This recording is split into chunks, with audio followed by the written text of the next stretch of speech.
Hi gardeners, welcome in. I'm glad you can join me today. I wanted to go over the marigolds. I had a tip that I wanted to go over.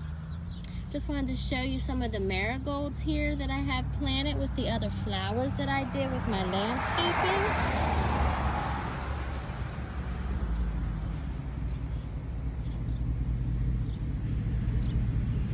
There's another marigold. Now marigold, they help with any pest. I have them next to my my squash here, and actually I decided to try to see if I can grow some corn. These are actually corn stalks. I only have a couple sprouting, if you can see them, and they're actually doing really good. I didn't know if they would make it in a raised bed, but I actually saw a video that someone is growing corn stalks in a raised bed, so I said why not try it, right? So I just wanted to touch base with you on marigolds, if you're familiar with any of the marigolds here, or if not, like me, I'm a beginner, so I am actually learning a lot to do with the plants. And the marigolds, they help with different pests in the garden, and I do have them spread out. Show you here, there's marigolds that were here, but I deadhead them. If you're familiar with deadheading. And Odie, I see a little Odie wanted to get in the video here. See some of the marigolds back there along with the tomatoes, and I have them spread out throughout the garden or around other plants that I might have in the garden to deter any pests. So let's go over, I'm going to show you an example on how to deadhead your marigolds so you'll be able to use them over and over again. I think this is a perfect way of saving money, where you don't have to go out to the commercial stores to keep buying marigolds.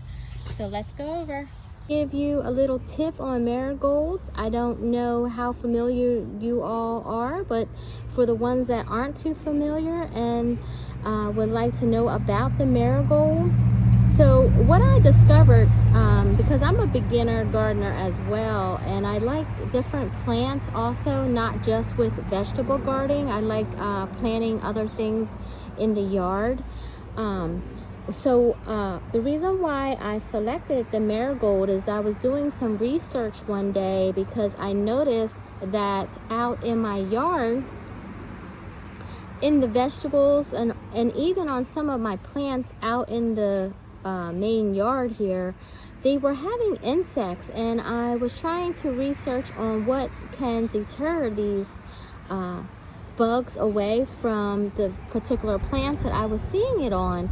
So one of the plants that I discovered was a marigold. I know marigolds don't last that long. They last possibly anywhere between 3 to 6 months.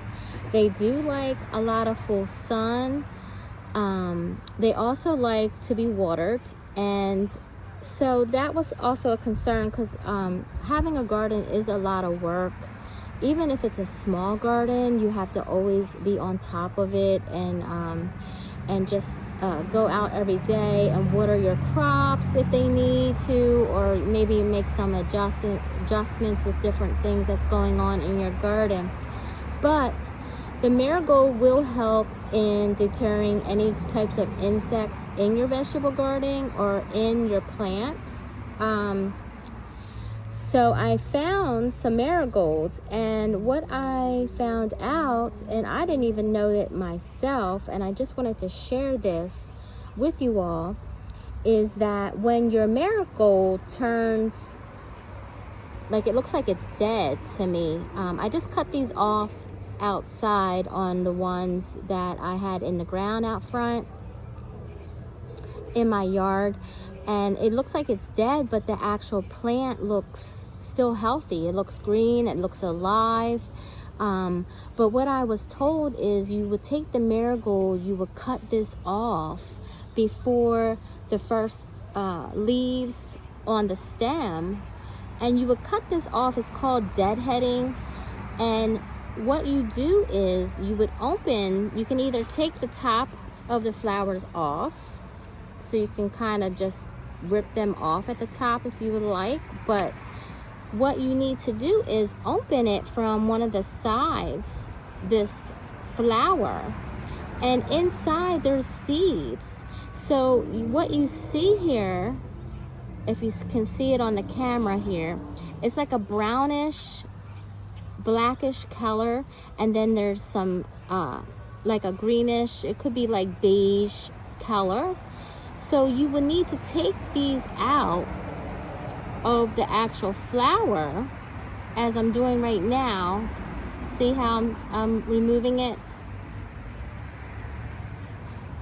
And what you would do is you would take them apart. So you would actually kind of rip them apart from the rest of it. See how this piece has the orange? Well, that's the part you don't want, the part with the orange, but the bottom is what you want. And let me just rip them so I can show you. So I'm just going to rip the tops off. And this is the part where the flower is, the actual color of the flower. So this part you do not want. This part you do not want. So you can just lay that there for a minute.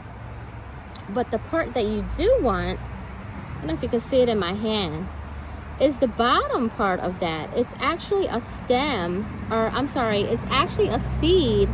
And what I'm being told is that when you take these pieces out from the marigold, you take them, you put them in a container, you dry them out, like I'm going to do right now. I'm just going to place them in a container that I've been collecting these. You let them dry out for a little while. I would say probably a few hours. Maybe you can check on it. Definitely by the next day. And you'll have your seeds for when you want to replant the marigolds again. This is fabulous. I thought this is a good idea. You can label the container. You can date it on when you actually deadhead your flower and took the seeds out. And this will help in any kind of pest that you have in your yard. You can actually start regrowing these by seeds, so you don't have to keep buying them at the store. I think this is a great benefit. It would help with saving money, because we know that the flowers, you know, they're not cheap anymore at the commercial stores. So this is an excellent idea, and I just wanted to share that tip with you. If you have any suggestions or comments, please share them. I would love to know. Thanks for watching.